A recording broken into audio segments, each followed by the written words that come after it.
Hello students.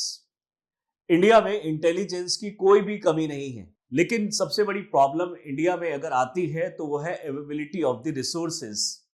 अगर हमारे Indians को रिसोर्सेज की अवेलेबिलिटी हो जाए तो वो बहुत ज्यादा अच्छी तरीके से टेक्नोलॉजी को यूज कर पाएंगे और अच्छी चीजों को इनोवेट कर पाएंगे, डेवलप कर पाएंगे और इंडिया में ज्यादा से ज्यादा पेटेंट राइट्स जनरेट होंगे। जैसा कि आज देखने को मिलता है कि दूसरी कंट्रीज में पेटेंट राइट इंडिया से ज्यादा प्रोड्यूस होते हैं, लेकिन इंडिया में इतना टैलेंट होने के बाद भी इतने पेटेंट राइट, इतनी डिस्कवरीज और इन्वेंशन नहीं हो पाती है, जिसका एक मेन रीजन है यहाँ पे हमारे अवेलेबल रिसोर्सेज की कमी होना।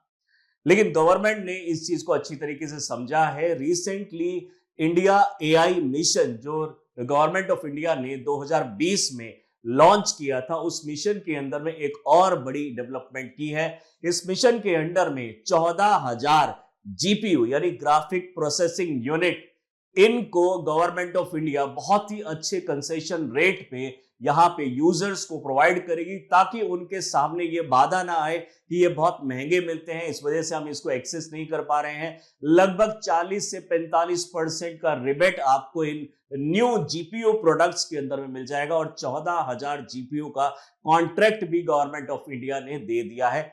इसी रिसेंटली अगर यूनियन गवर्नमेंट बजट के बारे में बात करें तो इस बजट के अंदर में भी 10,300 करोड़ के आसपास का यहाँ पे बजटरी एलोकेशन भी हुआ है आईटी सेक्टर में, जिसमें एक बहुत बड़ा कंट्रीब्यूशन इस जीपीओ और इस तरह की जो ई गवर्नेंस प्लान के रिलेटेड जो अप्लायंसेस होते हैं उनको खरीदने के लिए दिया गया है। यानी टोटल बजट में से लगभग 40% 45% का बजट जो है, अलोकेशन जो है, वो जीपीयू, सीपीयू और इस तरह के प्रोसेसिंग यूनिट्स को खरीदने के लिए होगा।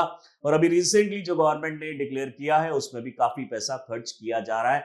मकसद साफ है कि हमारे इंडिया के अंदर में जितने भी साइंटिस्ट हैं, जितने भी इंजीनियर्स हैं, जितने भी टेक्नोलॉजिस्ट हैं, उनको आगे के एआई जैसी जो टेक्नोलॉजीज हैं, artificial intelligence, IoT, internet of things के अंदर में, मेटावर्स, ऐसी टेक्नोलॉजी को डेवलप करने में और इसके अंदर में इंप्रूवमेंट लाने में कोई प्रॉब्लम ना हो।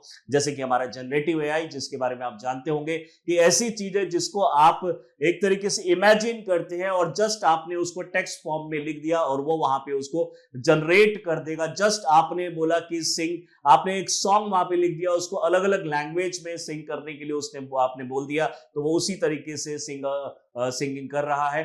तो इस तरह की जो टेक्नोलॉजीज अगर हमें और डेवलप करनी है, फास्ट कैलकुलेशंस अगर हमें करनी है, ग्राफिक कार्ड्स को और ज्यादा इंप्रूव करना है, इनोवेशंस बहुत अच्छी करनी है, हमारी जो इमेजेस होती हैं हमारे और जो वीडियो फाइल्स के अंदर में उसको और अच्छा इंप्रूव करना है, गेमिंग को अच्छा करना है, आर्टिफिशियल इंटेलिजेंस को अगर हमें कम अच्छा करना है, एंड टू एंड जो टेक्नोलॉजीज होती हैं, जैसे कि हमारा सपोज कीजिए कोई सर्विसेज होती हैं लाइक टेक्निकल सर्विसेज। उदाहरण के तौर पे कभी हम लोगों का कंप्यूटर वगैरह कुछ खराब हो जाता है या मोबाइल खराब हो जाता है, तो हम कॉल सेंटर को फोन करते हैं और वो हमें उसी टाइम पे हमारे कंप्यूटर का, हमारे मोबाइल का एक्सेस लेके हमें चीजें बताता रहता है कि आप ये बटन प्रेस कीजिए और आपसे ये प्रॉब्लम सॉल्व हो जाएगी। उस केस में भी अगर आप देखोगे तो ये ई टू ई आपका बोल सकते हैं ये सेटअप होता है, यानी एंड टू एंड। हमारे व्हाट्सएप के अंदर में भी एंड टू एंड एनक्रिप्शन होता है, बिल्कुल वैसे ही जब एंड टू एंड एनक्रिप्शन होगा तो उस टाइम पे हमें बहुत ज्यादा डिटेल इंफॉर्मेशन हमारे पास होनी चाहिए, यूजर की और जो हमें हेल्प कर रहा है वो की। उन दोनों की जो इंफॉर्मेशन है वो एक तो एनक्रिप्टेड फॉर्म में रहनी चाहिए, प्लस में उसको पूरा एक्सेसिबिलिटी होनी चाहिए और साइमल्टेनियस प्रोसेसिंग चलनी चाहिए, तभी हम उसको जल्दी से, फास्ट से उस प्रॉब्लम को रेक्टिफाई कर पाएंगे। और गवर्नमेंट के इस बजट में ये सारी चीजें बहुत ही ज्यादा इजी हो जाएंगी। आइए इस टॉपिक के बारे में डिटेल में देखते हैं कि कितना एलोकेशन किया है गवर्नमेंट ऑफ इंडिया ने, कितने तरह के जीपीयू होते हैं, आखिर जीपीयू सीपीयू से किस तरीके से अलग है, और हम देखेंगे कि किसका क्या क्या फायदे होने वाले हैं in future. So AI India mission portal launched 10 firms to provide 14,000, यानी इसमें 14,000 के आसपास 14,000 जीपीयू प्रोवाइड किए जाएंगे एआई डेवलपमेंट के लिए। जो हमारे टेक्नीशियंस हैं, जो हमारे डेवलपर्स हैं, जो हमारे साइंटिस्ट हैं, उनको एक बहुत बड़ी ग्रेट हेल्प होने वाली है इस पर्टिकुलर मूव से। आपको पहले सबसे पहले एक इंफॉर्मेशन दे रहे कि यहाँ पे 2009 में मिनिस्ट्री ने, यानी मिनिस्ट्री ऑफ जो हमारी इलेक्ट्रॉनिक्स एंड आईटी मिनिस्ट्री है, जिसको हम माइटी भी बोलते हैं, इस माइटी मिनिस्ट्री ने 2009 में नेशनल ई गवर्नेंस प्लान लाया था। नेशनल ई गवर्नेंस प्लान, जो हमारा प्रीवियस गवर्नमेंट था उनके अंडर में आया था ये 2009 के अंदर में। उसी के अंडर में 2020 के अंदर नेशनल ई गवर्नेंस प्लान के बाद 2020 के अंदर, तो ये 2009 में लाया गया था माइटी द्वारा, और उसके बाद 2020 में हमारा इंडिया एआई पोर्टल, जिसको हम नेशनल एआई पोर्टल भी बोल सकते हैं, नेशनल एआई पोर्टल। यानी मकसद हमारा यहाँ पे साफ है कि हम पूरे इंडिया के अंदर में जो एआई है और जो इलेक्ट्रॉनिक्स है उसका हब बनाना चाहते हैं। अभी तक ऐसा होता है कि हम बाहर से इंपोर्ट करते हैं चीजें।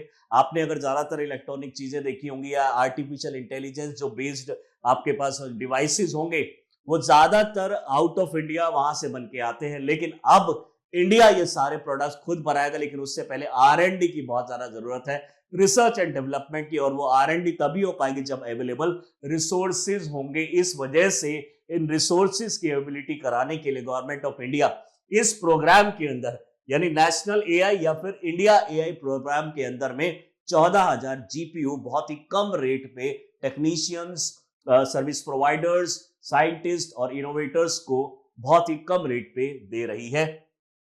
India AI mission will provide 14,000 GPU for AI compute capacity with over 10,000 already यहाँ पे सिक्योर कर भी चुके हैं। और इसमें जो स्टेक होल्डर है, मल्टीपल स्टेक होल्डर को बहुत ही कम रेट पे ये अवेलेबल हो जाएगा। नेक्स्ट अगर हम बात करते हैं, ये एक particular the India AI mission aims to provide 14,000 for AI capacity through the lowest bid. सबसे लोएस्ट बिड पे इन्होंने दिया है, यानी इससे लोअर हम सोच भी नहीं सकते कि इससे लोअर ये अवेलेबल हो सकता है किसी इंडियन को। बट अब ये पॉसिबल है गवर्नमेंट के एफर्ट की वजह से। 10 अलग अलग कंपनीज को, कुछ इंडियन है कुछ फॉरेन कंपनीज है, उनसे ये सप्लाई किया जाएगा। और एक जीपीयू जो है वो बहुत ही ज्यादा कॉस्ट का आता है, इस वजह से एक बहुत बड़ी प्रॉब्लम थी। और यहाँ पे high and GPU, high and का मतलब है जो लेटेस्ट, बिल्कुल एकदम बहुत ही कटिंग एज जिसको हम बोलते हैं, एकदम लेटेस्ट टेक्नोलॉजीज के साथ में जो जीपीयू होंगे उनको इंडियंस को पहुंचाया जाएगा। The government will cover 40% compute cost. आप सोचिए कि 40% के कॉस्ट जो है वो गवर्नमेंट बियर कर रही है, सिर्फ आपको 60% पे करना है और आपकी वो जीपीयू है वो आपका हो जाएगा। और यहाँ पे जो इन्होंने सेलेक्टेड जो इंस्टीट्यूट्स है, सेलेक्टेड जो डेवलपर्स हैं, उनके लिए ये पर्टिकुलर फैसिलिटी दी है। इट इंक्लूड द स्टार्टअप्स, जो अभी नए नए पर्टिकुलर जो स्टार्टअप्स हैं जो शुरू करना चाहते हैं, आईटी फर्म शुरू करना चाहते हैं, कोई इलेक्ट्रॉनिक्स की फील्ड में रिसर्च करना चाहते हैं, तो उनको फायदा होने वाला है। प्लस में अकेडमिया के लिए भी यहाँ पे दिया गया, यानी बड़े बड़े जो इंस्टीट्यूट्स होते हैं लाइक आईआईटीज हो गया और जो हमारे एनआईटीज हो गए और बड़े जो सेंट्रल यूनिवर्सिटीज और स्टेट यूनिवर्सिटीज, दोनों यूनिवर्सिटीज को ध्यान में रखा गया है। और वहां पे भी कॉलेजेस के अंदर में भी ये इसकी आपको पढ़ाई कराई जाएगी, इसका एजुकेशन दिया जाएगा। और उसके लिए डेफिनेटली प्रोसेसर का होना जरूरी भी है। अब ये प्रोसेसर की अवेलेबिलिटी आपको परेशान नहीं करेगी, ये हर जगह अवेलेबल होगा पूरे इंडिया में। 14,000 ये स्टार्टिंग है, धीरे धीरे करके गवर्नमेंट ऑफ इंडिया ने प्लान किया है कि जो नेक्स्ट हमारा बजटरी एलोकेशन होगा उसमें और भी जीपीयू को यहां पे दिया जाएगा। आइए देखते हैं पर्पस क्या है हमारा। पर्पस बिल्कुल सिंपल है कि हमारा जो रोबस्ट कंप्यूट कैपेसिटी हमें यहाँ पे बनानी है, इंडिया के अंदर में ऐसा इंफ्रास्ट्रक्चर डेवलप करना है कि कोई इंडिया में ब्रेन ड्रेन ना हो, कि यहां से लोग दूसरी जगह पे जाएं कि हमारे पास जीपीयू जैसी टेक्नोलॉजी और ये सब चीजें नहीं है। मार्केट में एक्सेसिबिलिटी ना होने की वजह से प्रॉब्लम हुई थी। उसी चीज को मद्देनजर रखते हुए गवर्नमेंट ऑफ इंडिया ने ये स्टेप उठाया है। फोस्टरिंग एआई रिसर्च, एक बहुत बड़ा फायदा होगा जो आर्टिफिशियल इंटेलिजेंस है, यानी इंडिया एआई प्रोजेक्ट के अंदर में जो आर्टिफिशियल इंटेलिजेंस पे India government of India focus कर रही है, उसमें एक बहुत बड़ा ऑब्स्टेकल था। अब ये ऑब्स्टेकल खत्म हो जाएगा, रेक्टिफाई हो गई है प्रॉब्लम, और इसको अब यूज करके इंडिया के अंदर भी आर्टिफिशियल इंटेलिजेंस से रिलेटेड बहुत बड़े बड़े इंस्टीट्यूशंस यहाँ पे डेवलप होंगे। ऑलरेडी गुजरात के अंदर में आप देखेंगे इंडिया का पहला एआई इंस्टीट्यूट भी डेवलप हो चुका है। और यहाँ पे धीरे धीरे धीरे करके दूसरी स्टेट्स के अंदर में भी एआई जो कंपोनेंट्स है उनके बारे में और डिटेल जानकारी ली जा रही है, उनको डेवलप करने के बारे में सोचा जा रहा है और धीरे धीरे आप देखेंगे कि एआई एक हब बन जाएगा एआई का इंडिया, और हम दूसरे कंट्रीज को अभी सप्लाई करेंगे कुछ ही साल के बाद। It aims to position India as a global AI hub. हम ग्लोबल एआई हब बनना चाहते हैं, supporting the development of AI driven innovations and digital transformation. आज हमारे पास बहुत सारी ऐसी टेक्नोलॉजीज है जिसमें एआई यूज किया जाता है, आर्टिफिशियल इंटेलिजेंस यूज किया जाता है, और वो जो टेक्नोलॉजीज हैं वो भी हम इजीली डेवलप कर पाएंगे। उदाहरण के तौर पे एसी आजकल एआई बेस्ड आते हैं, यानी आप दूर से उसको कंट्रोल कर सकते हैं और आपके बॉडी का टेम्परेचर के हिसाब से जो कंप्यूटर है और जो आपका लैपटॉप है, जो आपके फैन हैं, जो आपके एसी हैं, वो रन करेंगे। आप सोचिए, आपकी बॉडी के ब्लड प्रेशर के हिसाब से, आपकी बॉडी के टेम्परेचर के हिसाब से, आपकी बॉडी के जो ब्रेन न्यूरल जो नेटवर्क है उसके हिसाब से चीजें चलेंगी। यानी ये पर्सन सबसे सूटेबल किस टेम्परेचर में रहता है, क्योंकि कंप्यूटर के अंदर में आपने देखा होगा, अगर प्रोसेसर अगर आपने देखा है तो उसके ऊपर एक फैन लगा होता है। वो फैन इसलिए लगा होता है ताकि उसकी हीट जो है कंटिन्यूअसली वो निकाल सके। उदाहरण के तौर पे अगर बहुत ज्यादा फास्ट प्रोसेसर चल रहा है, at that time, at that moment आपको उतनी प्रोसेसिंग यूनिट नहीं चाहिए, तो वो अपने आप ऑटोमेटिकली उसको स्लो डाउन कर दे। एसी अपने आप ऑन हो जाए और ऑन होने के बाद जो आपके सूटेबल टेम्परेचर है उसी के हिसाब से हो जाए। फैन भी अपने आप हो जाए और जो गीजर है वो भी अपने आप हो जाए। जो आपकी कंप्यूटिंग पावर है, जनरली क्या होता है, जैसे बैंक्स वगैरह आपने देखे होंगे, तो बैंक के अंदर में एक जैसे वर्क बहुत ज्यादा होते हैं, यानी सिमिलर टाइप ऑफ वर्क जो है उनकी क्वांटिटी बहुत ज्यादा होती है, यानी बार बार आपको वही प्रोसेस आपको फॉलो करना है। यानी उसमें से ज्यादा से ज्यादा एक दो डेटा चेंज होते हैं और बाकी सब कुछ आपको उसी के अंदर में रिपीटेशन करना है। तो वो रिपीटेशन वाला जो काम है वो सबसे बेस्ट कर सकता है GPU as compare to the CPU. आगे देखते हैं। It will boost up AI innovations and development, India में ही हम कर पाएंगे। It will support India academia and research, जो स्टूडेंट बाहर पढ़ने जाते हैं इस तरह की टेक्नोलॉजीज को आज इंडिया के अंदर में पॉसिबल होगी। डेवलप एआई टैलेंट, और जब इसके थ्रू जब एआई की स्टडी करेंगे तो डेफिनेटली और अच्छा एडवांसमेंट हम इसमें ला पाएंगे, और इंडियन गवर्नमेंट इसको बहुत बड़े लेवल पे प्रमोट भी कर रही है। पब्लिक सर्विसेज डिलीवरी जो है वो एआई बेस्ड हो गई है, स्मार्ट गवर्नेंस हो गया है, एआई टेक्नोलॉजी हम यूज कर रहे हैं आजकल बहुत ज्यादा। जैसे कि उदाहरण के तौर पे किसी बाई चांस मान लीजिए किसी पर्टिकुलर एरिया में कोई डिजास्टर होता है, तो आज गवर्नमेंट जो उसका सर्वे करती है वो भुवन ऐप के थ्रू करती है, और भुवन ऐप के अंदर में भी धीरे धीरे एआई लाया जा रहा है ताकि हम उसको एक्सेस कर सके, प्रिडिक्ट कर सके कि कितना लगभग कितना डिजास्टर हुआ होगा, कितने फार्मर इस पर्टिकुलर एरिया के अंदर में थे, कितनी बिल्डिंग का डैमेज हुआ, इकोनॉमिक लॉस कितना हुआ है। यानी जो हमारी ऑलरेडी जो ड्रिवन जो बेस्ड हमारी जो गवर्नमेंट बेस्ड जो हमारी एप्लीकेशंस है, उस एप्लीकेशन के अंदर में भी एआई को ऐड किया जा रहा है। और छोटे लेवल पे हम एआई तो चैटबॉट के नाम से आप जानते ही हैं। जब भी कोई गवर्नमेंट की आप वेबसाइट खोलेंगे, या फिर काफी सारी प्राइवेट कंपनीज भी ऐसा प्रोवाइड करती हैं, जब उनकी वेबसाइट को ओपन किया जाएगा तो साइड में एक लिंक आ जाएगा कि अगर आपको मे आई हेल्प यू के नाम से, या अगर आपको कोई हेल्प चाहिए तो वो भी एआई बेस्ड होती है। इस तरह की हेल्प जो है और ज्यादा एक तरीके से ईज करेगी आपके काम को, और फास्ट भी हमारा वर्किंग हो सकता है। It will attract global investment, जब इंडिया अपना इंटरेस्ट दिखाएगा, और इंडिया से बड़ी मार्केट आज के टाइम में पूरी दुनिया में नहीं है। यहाँ पे इनोवेटर्स है, यहाँ पे मास है, यहाँ पे डेवलपर्स हैं, यहाँ पे कंजम्पशन है, यहाँ पे डेवलपमेंट है। यानी इतनी सारी चीजें इंडिया में होने की वजह से हर कंट्री चाहती है कि किसी तरीके से उसको एंट्री मिल जाए इंडिया के अंदर में, और डेफिनेटली अगर हम भी इंटरेस्ट दिखाएंगे तो बहुत सारे कंपनीज इंडिया में आ सकती हैं, और इंडियन कंपनी भी बूस्टअप हो सकती है इस पर्टिकुलर ड्राइव से। तो position India as a global AI hub to attract international investment and partnership हो सकती है। जैसे आज के टाइम पे अगर हम देखें तो स्पेस टेक्नोलॉजी में आज बड़ी बड़ी जो कंट्रीज हैं वो हमें कॉन्ट्रैक्ट देती है कि हमारा सैटेलाइट आप लॉन्च कर दीजिए। Even Kazakhstan, Uzbekistan, Australia, Canada, USA, Russia, France, Germany, ये सारी कंट्रीज अपने काफी ज्यादा प्रोजेक्ट्स इंडिया को देती है कि आप हमारे ये सैटेलाइट्स को लॉन्च करके उसकी सर्विसिंग आप इसको कर दीजिए, यानी हमें सर्विसेज उसके प्रोवाइड कर दीजिए, और इंडियन गवर्नमेंट और इसरो मिलके हम उन सर्विसेज को प्रोवाइड करते हैं। ऐसा ही सेम हम आईटी की फील्ड में भी बन सकता है। डेफिनेटली इंडिया के पास इंटेलिजेंस की कोई कमी नहीं है, आप जानते ही हैं। हमें जो रिसोर्सेज की कमी थी वो भी अब यहाँ पे फुलफिल हो जाएगी, तो डेफिनेटली इंडिया इसको एक तरीके से बहुत ऊपर तक ले जा सकता है। अगर हम यहाँ पे बात करें की कंपोनेंट क्या होंगे इस मिशन के अंदर में, एक तो 14,000 जीपीयू अभी इनिशियल लेवल पे, डेफिनेटली फ्यूचर में और ज्यादा इसमें एडवांसमेंट होगी और इनको नंबर बढ़ाया जाएगा।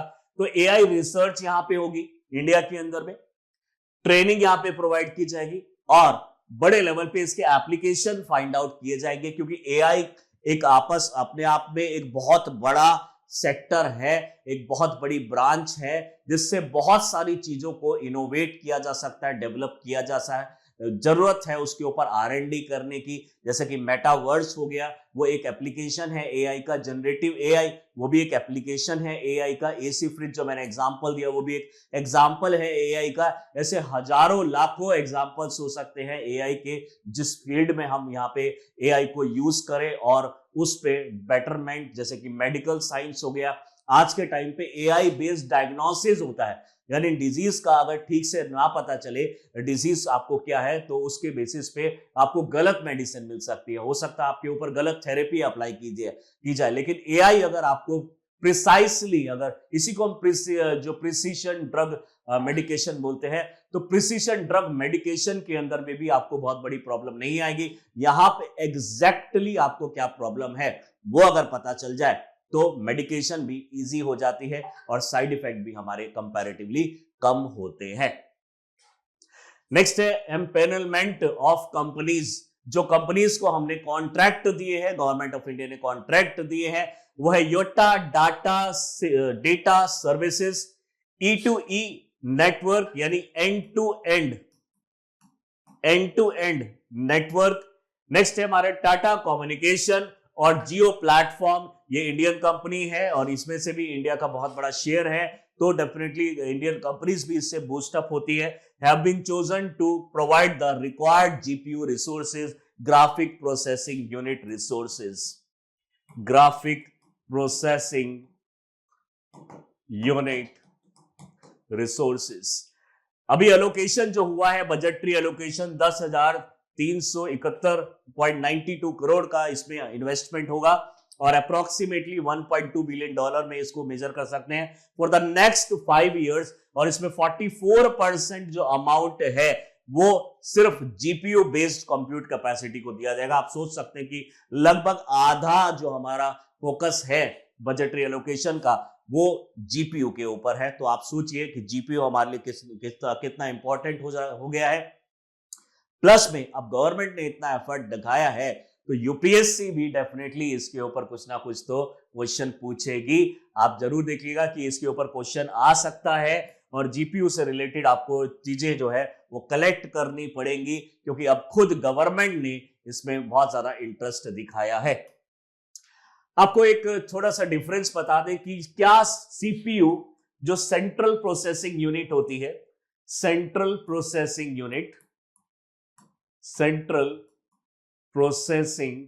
यूनिट और जो हमारा जीपीयू है, ग्राफिक प्रोसेसिंग यूनिट, इसमें बेसिकली डिफरेंस क्या होता है?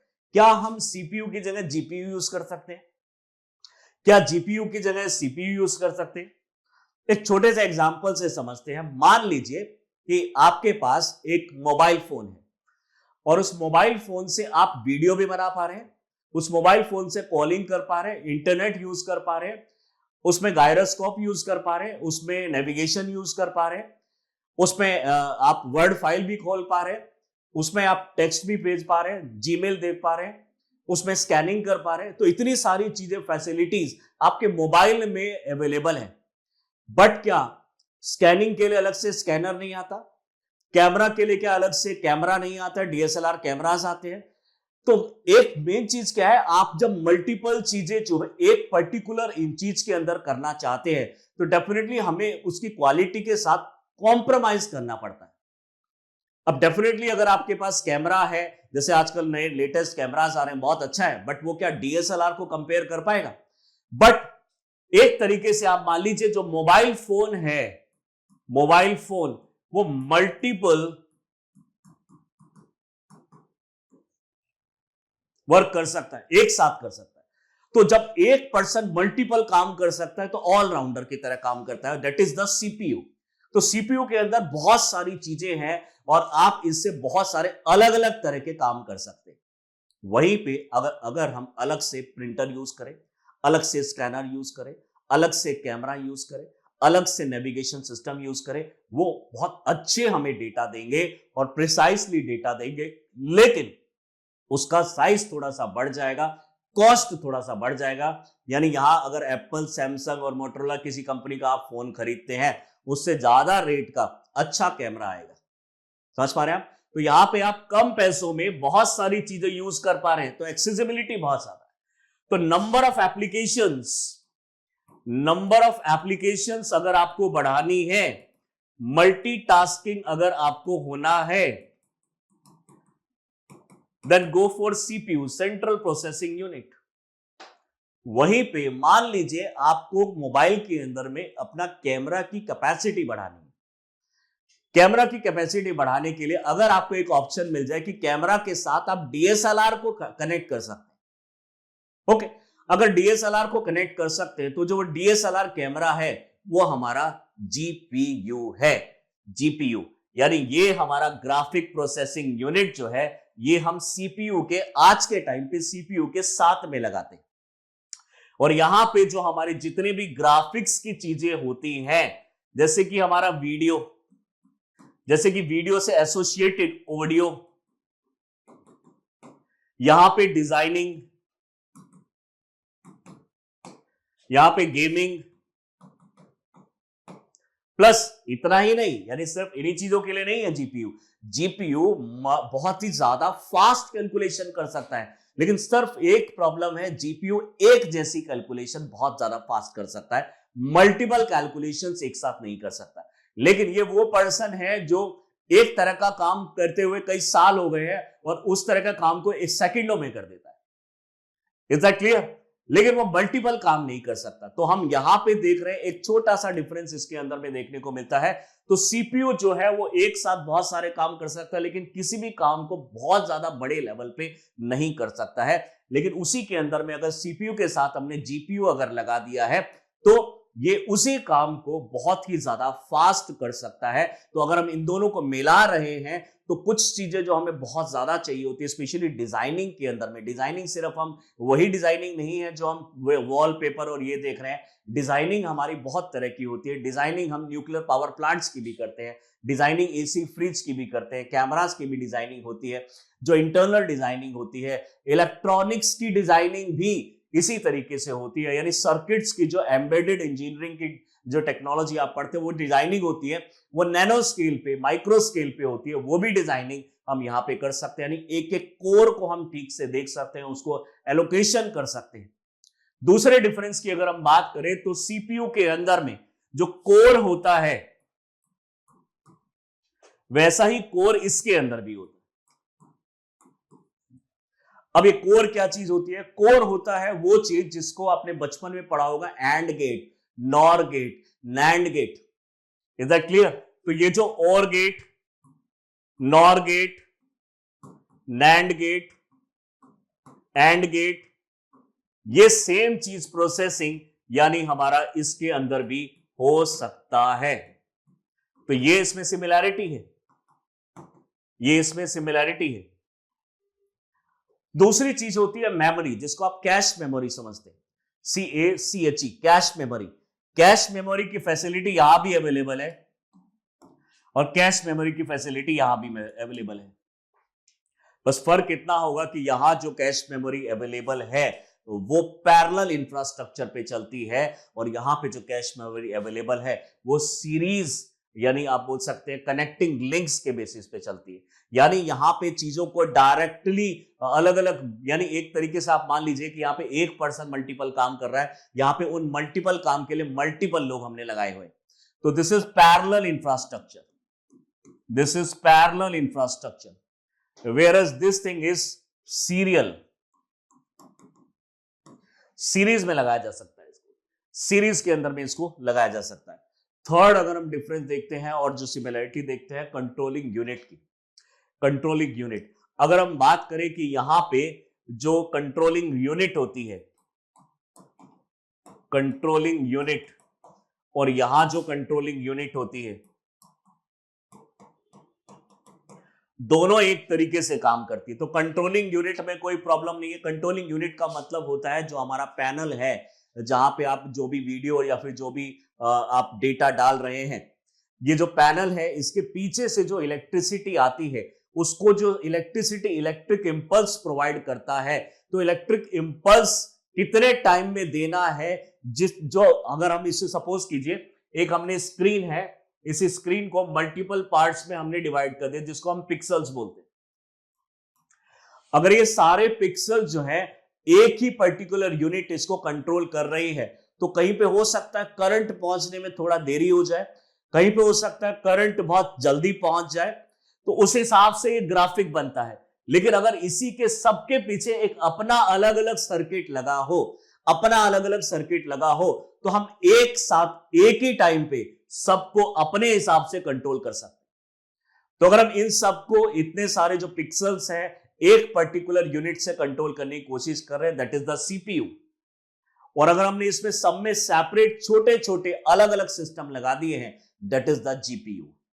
Is that clear? जीपीयू के अंदर में इसलिए वीडियो ग्राफिक कार्ड, जैसे कि हमारी जो एएमडी कंपनी है और एनवीडिया ही मेनली जीपीयू बनाती है, तो उन कंपनीज ने इसको बहुत अच्छा दिखाया भी है कि किस तरीके से हम कुछ चीज अगर प्रिंट कर रहे हैं तो ये जो प्रोजेक्शन होगा सीपीयू के अंदर में 1 बाय 1 होता है। पहले उसकी आंखें बनेगी, फिर उसकी नोज बनेगी, फिर इस तरीके से उसका फेस बनेगा। लेकिन यहां पे क्या होगा, डायरेक्टली सारी चीजें डालने हैं तो उसी टाइम पे आके ये और ये ऐसे बन जाएगा, तो प्रोसेसिंग फास्ट हो गई है। लेकिन ये याद रखिएगा, जीपीयू सीपीयू को अभी एट प्रेजेंट रिप्लेस नहीं कर सकता है। जीपीयू जनरेटिव एआई के लिए बहुत अच्छा है, वीडियो प्रोसेसिंग के लिए बहुत अच्छा है, डिजाइनिंग के लिए बहुत अच्छा है, चाहे वो इलेक्ट्रॉनिक्स की डिजाइनिंग हो चाहे किसी और चीज की डिजाइनिंग हो। एंड टू एंड यहां पे ई टू ई भी बहुत ज्यादा अच्छा होता है। यानी दो लोग अगर बात कर रहे हैं, जस्ट एग्जांपल, दो लोग अगर हम बात कर रहे हैं तो उनके दोनों के बीच में ही रहेगी, वो जो लीकेज है वो एक तरीके से सिंपल लैंग्वेज में वो इसके अंदर में नहीं होगी। इसमें जो वीडियो ग्राफिक जो कार्ड्स होते हैं उसकी हमें एक्स्ट्रा जरूरत नहीं पड़ती है, अगर हम पहले से ही अगर इसको हम लगा रहे हैं। और इसको थोड़ा सा अच्छा करने के लिए, जैसे एक एग्जांपल अगर मैं दूं, मोबाइल फोन में कई बार कुछ लोग लेंस लगा लेते हैं, तो वैसे ही हमारे सीपीयू को अच्छा करने के लिए कुछ लोग ग्राफिक कार्ड लगा लेते हैं। तो जो लेंस है वो ग्राफिक कार्ड है, लेकिन उसने सिर्फ थोड़ा बहुत एनहांस कर दिया चीजों को, डीएसएलआर कैमरा नहीं बन गया वो। डीएसएलआर कैमरा तो आपको अलग से लेना पड़ेगा। आई थिंक इतना आपको बहुत है, इतना जानने के लिए कि सीपीयू और जीपीयू के क्या होता है। तो अगर इस डिफरेंस को अगर आप समझ पा रहे हैं तो हमारे लिए सीपीयू के साथ में एट प्रेजेंट जो अभी वर्किंग होगा उसको जीपीयू के साथ में कनेक्ट किया जाएगा। एट प्रेजेंट हमारे पास अभी ऐसी टेक्नोलॉजी नहीं है कि जीपीयू को हम सेपरेटली यूज कर सके। हम सीपीयू के साथ ही इसको कनेक्ट करके सीपीयू की जो प्रोसेसिंग यूनिट है, specially parallel infrastructure single series, जो हमारा जो बहुत ज्यादा जो कैलकुलेशंस होती है एक जैसी, उसको करने में बहुत ज्यादा सक्षम है। तो मल्टीपल कैलकुलेशंस, एक जैसी मल्टीपल कैलकुलेशन जो होंगी वो बहुत ज्यादा फास्ट रेट से हो सकती है। तो एक तरीके से असिस्टेंस का काम करेगा जीपीयू। और हमारे जो कंप्यूटिंग पावर है एआई ड्रिवन जो होती है, ज्यादातर एआई के अंदर में हमें इसी तरह की सिस्टम को देना पड़ता है। जो न्यूरल नेटवर्क है वो बहुत अच्छी तरीके से प्रोसेस करता है। तो यानी ग्राफिक प्रोसेसिंग यूनिट जो है वो एआई के लिए बहुत ज्यादा अच्छा है। प्लस में न्यूरल नेटवर्क जिसमें हम रोबोटिक्स और ये सारी चीजें बनाते हैं, यानी आपने कुछ सोचा और वो चीजें होंगी, तो उसके लिए हमने जैसे कॉग्निटिव हेलमेट लगा लिया है। तो कॉग्निटिव हेलमेट क्या करता है, हमारे जो न्यूरल चेंजेस हो रहे हैं उसको रीड कर लेता है, और इससे पहले कि हम उठा के कुछ बटन प्रेस करें, हाथ उठा के कुछ बटन प्रेस करें, वो एकदम से इंफॉर्मेशन भेज देगा और वो बटन के पास मैसेज पहुंच जाएगा कि ऑन हो जाए। ये सारी चीजें ग्राफिक प्रोसेसिंग यूनिट में बेस्ट हो सकता है।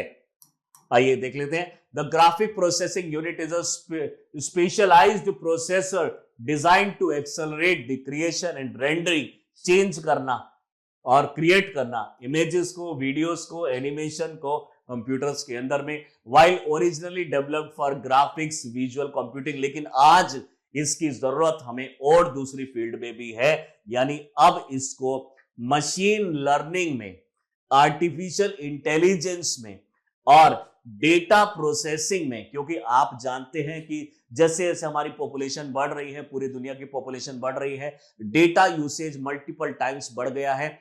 जो दुनिया का 95% डेटा है, आप इमेजिन कीजिए 95% टोटल डेटा जो पूरे इंटरनेट पे अवेलेबल है पूरी दुनिया के अंदर में, वो लास्ट 7 इयर्स में जनरेट हुआ है। जस्ट इमेजिन कितने फास्ट रेट से, यानी उससे पहले सिर्फ 5% डेटा जनरेट हुआ था। पिछले 7 साल पहले अगर हम देखते तो 5% डेटा था, उसके 95% इंक्रीमेंट और हुआ है, एडिशन हुआ है, वो पिछले 7 साल में हुआ है। धीरे धीरे ये और बढ़ेगा। जो डेटा 7 साल में ऐड हुआ है वो कभी 1 साल में होगा, 1 साल वाला कभी 1 महीने में होगा, और हो सकता है वो 1 मिनट में हो, फ्यूचर में 1 सेकंड में हो। तो जब इतना सारा डेटा बढ़ेगा तो सेम टाइप की जो कैलकुलेशन है उसको कैंसिल आउट भी करना पड़ेगा, सेम टाइप की जो इंफॉर्मेशन है उसको भी हमें खत्म करना पड़ेगा, और कुछ इंफॉर्मेशन को हमें ऐड ऑन करना पड़ेगा। तो क्या ऐड ऑन करना है, क्या उसमें से डिलीट करना है, ये सारी चीजें की जो पावर है वो जीपीयू के पास है, वो सीपीयू इजीली नहीं कर सकता है। आर्किटेक्चर की अगर हम बात करें किस तरह से अरेंजमेंट होता है जीपीयू का, तो पैरेलल प्रोसेसिंग इसमें कोर है, यानी जो इंफॉर्मेशन है वो मल्टीपल सोर्सेज से पहुंचती है। मान लीजिए यहाँ पे हमारी जो स्क्रीन है, स्क्रीन पे सारी चीजें एक साथ कंट्रोल हो रही हैं, अलग अलग नहीं हो रही हैं। जबकि अगर हम नॉर्मल सीपीयू की बात करें तो एक प्रोसेसिंग यूनिट है, वहां से हम इस तरीके से इसको भेज रहे हैं, लेकिन यहाँ पे सबके लिए अलग अलग सेपरेट यहाँ पे यूनिट डेवलप की जाती है। तो unlike CPU central processing unit which have fewer powerful core, यानी जो कोर जैसे मैंने बताया आपको, and gate, nor gate, nand gate, उन्हीं को हम यहाँ पे बोलते हैं कोर। यहाँ पे GPU have thousands of smaller, और थाउजेंड्स नहीं मिलियंस ऑफ यहाँ पे स्मॉल सिंपलर कोर्स होंगे that work in parallel infrastructure, making them ideal for task requiring massive parallel. Massive parallel मतलब एक जैसी बहुत सारी कैलकुलेशंस अगर हैं, like rendering multiple pixel at once, multiple pixels को चेंज करना एक ही बार में, ये सिर्फ ये जीपीयू कर सकता है। और सीपीयू जो करता है वो एक से मल्टीपल चीजों को कंट्रोल करने की कोशिश कर रहा है। डेफिनेटली आपके पास 2 हाथ हैं, इनसे आप कितनी चीजें कर पाएंगे? डेफिनेटली आप मल्टीटास्किंग है, आप बॉलर भी अच्छे हैं, आप बैट्समैन भी अच्छे हैं, आप फील्डर भी बहुत अच्छे हैं, लेकिन क्या एक साथ ये तीनों चीज कर सकते हैं? वो आप बहुत सारी चीजें कर सकते हैं, बहुत अच्छी बात है, दैट इज द सीपीयू। लेकिन अगर यही तीनों चीज एक साथ कर पाए, that is GPU.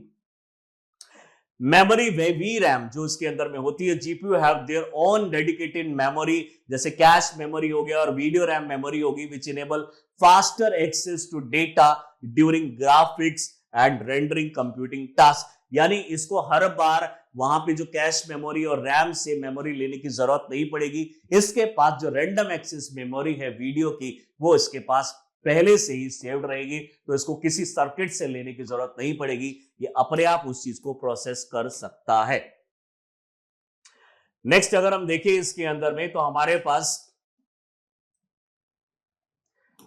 Types of, अगर हम टाइप्स ऑफ जीपीयू की बात करें तो इंटीग्रेटेड जीपीयू हमारे पास अवेलेबल है।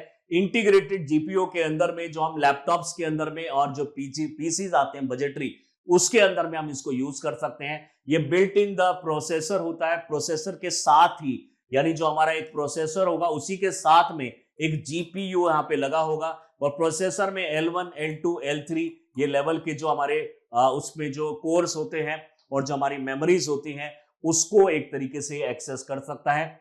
डिस्क्रीट जीपीयू, डिस्क्रीट जीपीयू का मतलब है सेपरेट पावरफुल ग्राफिक कार्ड्स ये प्रोवाइड करता है, जो कि गेमिंग, वर्क स्टेशन और सर्वर्स के लिए बहुत ज्यादा हेल्पफुल होंगे। तीसरे टाइप का है high and GPU. High and GPU ये जो अभी रिसेंटली एनवीडिया ने H100 डेवलप किया है, एनवीडिया ने H100 डेवलप किया है, वो बहुत ही हाई एंड जीपीयू है, यानी लेटेस्ट टेक्नोलॉजी है, उसमें सुपर फास्ट कंप्यूटर की तरह ये काम करता है और एक साथ मल्टीपल टास्किंग ये कर सकता है। AMD का MI300 है, एनवीडिया का A100 है जो थोड़ा सा पुराना है। ये स्पेशलाइज्ड है AI के लिए, हाई परफॉर्मेंस कंप्यूटिंग के लिए और AI ट्रेनिंग के लिए, डीप लर्निंग टास्क के लिए ये बहुत ही सक्षम है। नेक्स्ट है हमारे पास low end GPU, these are less powerful, इनमें से लेस पावरफुल बट डेफिनेटली ये भी पावरफुल है। तो less powerful, design for general purpose computing task and commonly used in the consumer level, यानी हमारे जैसे जो यूजर है जिनको इंडस्ट्रीज में और बड़े लेवल पे काम नहीं करना है, डेफिनेटली उनके लिए जो लेवल है वो हमारा लिए लो एंड जीपीयू भी काम कर सकता है। क्लाउड जीपीयू का मतलब है कि बहुत बड़े लेवल पे जहां हमें करना है, एक साथ बहुत सारी चीजों को कंट्रोल करना है, तो AWS, Google cloud, Microsoft azure offer GPU powered instances for cloud based AI system आपको प्रोवाइड कर रहा है।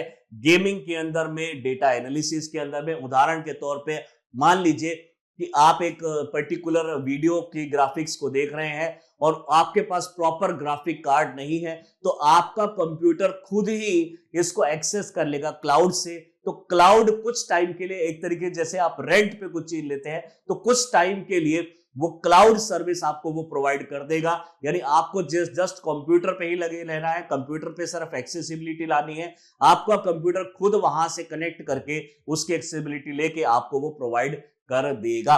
यानी ऐसे में आपको वो चीज खरीदने की जरूरत नहीं है, कंप्यूटर से लिंक करके आप उसको यूज कर सकते हैं। This allow businesses and research to access powerful GPU without needing to invest in the hardware, क्योंकि इंडिया के अंदर में अभी ये थोड़ी जो प्रॉब्लम है, हार्डवेयर हमारे पास कम होता है, तो क्लाउड कंप्यूटिंग के थ्रू हम किसी चीज को एक्सेस कर सकते हैं। जैसे कि क्लाउड कंप्यूटिंग के थ्रू हमारे जो मोबाइल में गूगल फोटोज है, तो गूगल फोटोज जो है वो हमारे मोबाइल में सेव्ड नहीं है, कि कोई हमें सर्विस प्रोवाइड कर रहा है, अपनी हार्ड ड्राइव प्रोवाइड कर रहा है कि कुछ टाइम के लिए आप इसके अंदर में सेव कर सकते हैं।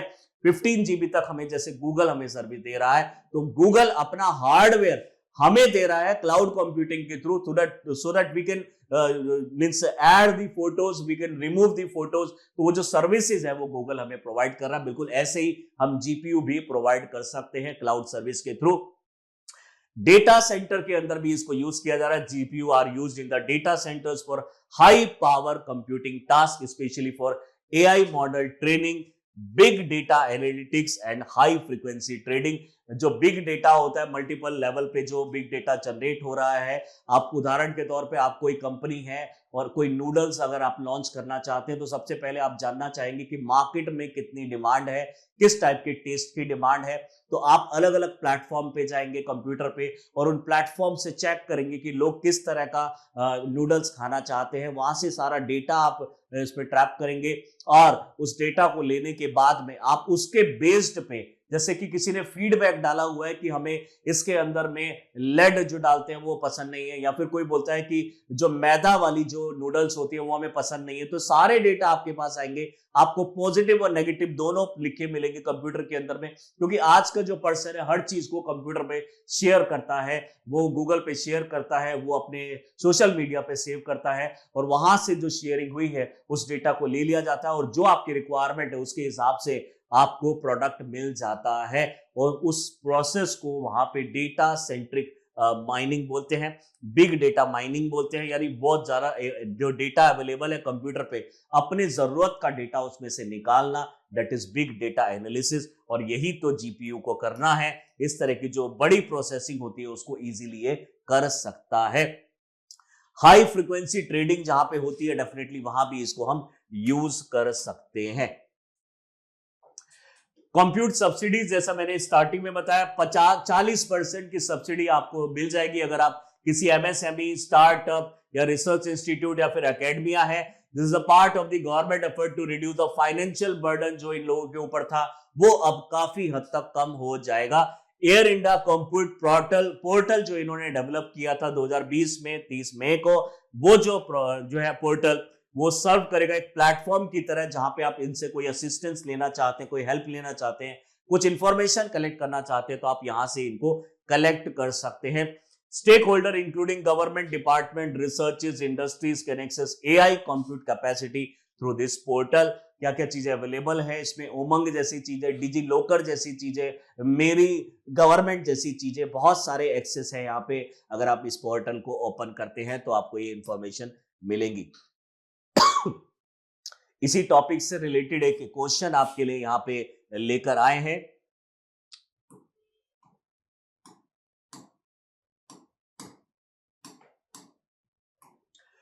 The India AI mission aims to provide common compute capacity through 14,000 GPU for AI development in India।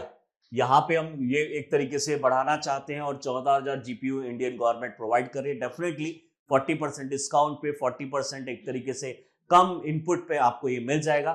Correct statement है। Companies involve in the mission will provide 70% high and GPU और 30% लो एंड GPU आपको provide किया जाएगा। Definitely ये भी इसके अंदर में एक तरीके से आप बोल सकते हैं प्रोविजन है कि जो 70% जो है वो इमीडिएट रिक्वायरमेंट जो हाई एंड जो GPUs है उनको प्रोवाइड किया जाएगा, 30% हमारी जो लो एंड GPUs है उनको प्रोवाइड किया जाएगा। This statement is actually also correct. The mission portal will allow government department and private entities to access subsidized AI compute resource. This is also correct. Government की bodies, private bodies, startups और institutions, academia, training centers, इन सबको ये provide किया जाएगा। तो definitely ये statement भी यहाँ पे correct हो जाती है। So according to this, these statements, C option is actually correct. Is this clear?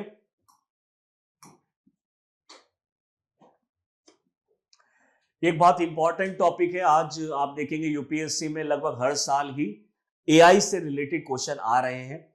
जैसे कि एक बार जनरेटिव एआई के ऊपर क्वेश्चन आया, एक बार इंटरनेट ऑफ थिंग्स से रिलेटेड आईओटी के ऊपर क्वेश्चन आया, ऐसे एआई से रिलेटेड इंस्टीट्यूशन का क्वेश्चन आया। ऐसे ही क्वेश्चन एआई के ऊपर आते रहते हैं और अभी रिसेंटली गवर्नमेंट ने जब इतना बड़ा प्रोजेक्ट स्टार्ट किया ही है तो डेफिनेटली क्वेश्चन बनने के चांसेस बहुत ज्यादा हो जाते हैं। और भी इसी तरह की अगर इंफॉर्मेटिव वीडियोस को देखना चाहते हैं तो do subscribe our channel Chahal academy. Thank you.